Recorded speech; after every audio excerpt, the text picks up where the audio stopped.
The other thing is with Ukraine, when the Russians started, right before the Russians invaded Ukraine, we evacuated our embassy out of Ukraine. We have never done anything like that.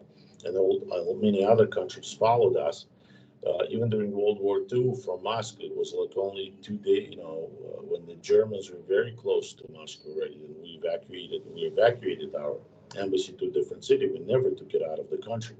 But here, right, even before the war started, we evacuated our embassy out of country, basically stopped the diplomatic relationship with Ukraine, kind of opening up the gate and not providing weapons to Ukraine. Also, President Biden was saying, well, if it's going to be a large invasion, it's one thing. If it's going to be a small invasion, it's another thing. Basically, he was inviting Putin to invade Ukraine.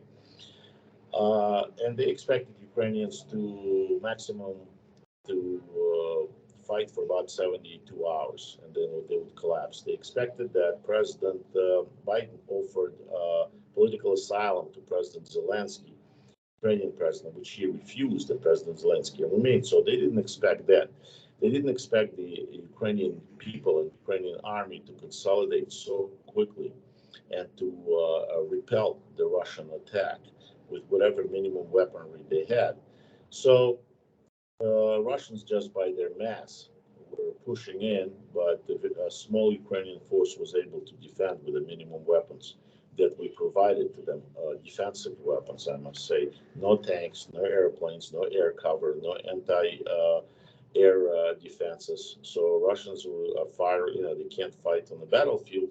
So they went to the terrorist way of fighting, just bombarding with missiles civilian objects, civilian areas, hospitals, schools, killing children, innocent people. They're acting like, and they're terrorists basically. And we're the West, unfortunately, are not reacting quick enough. We're not providing them anti-missile defenses, anti-air defenses that we can, or the offensive weapons where they can go into counter-offensive now that the winter is coming in. But the Ukrainian people fight very hard. They're really defending. They love their homeland. They're not, women and children and older people definitely are leaving the country because they have to get to a safer place. But most of men and a lot of women volunteer and they go and fight. And there are many volunteers, including me, and my friends, that we go and we help with whatever we can.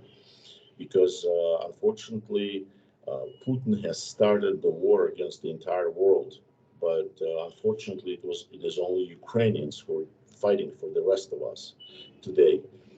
And that's why I call upon everybody, every freedom-loving person. Liberty is not an empty word for them. So we should support Ukraine in its fight, and get rid of that maniac, that KGB thug, as quickly as possible.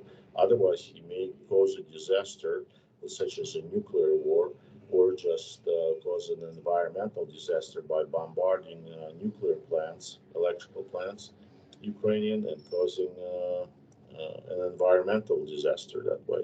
In the Black Sea, the same thing. So it's time for everybody to get together like we did in World War II and stop this maniac from advancing. Stop, we invite, the United States kind of provoked him and invited him to invade Russia, and he took that chance. And hopefully we will not allow them to do it to any other country.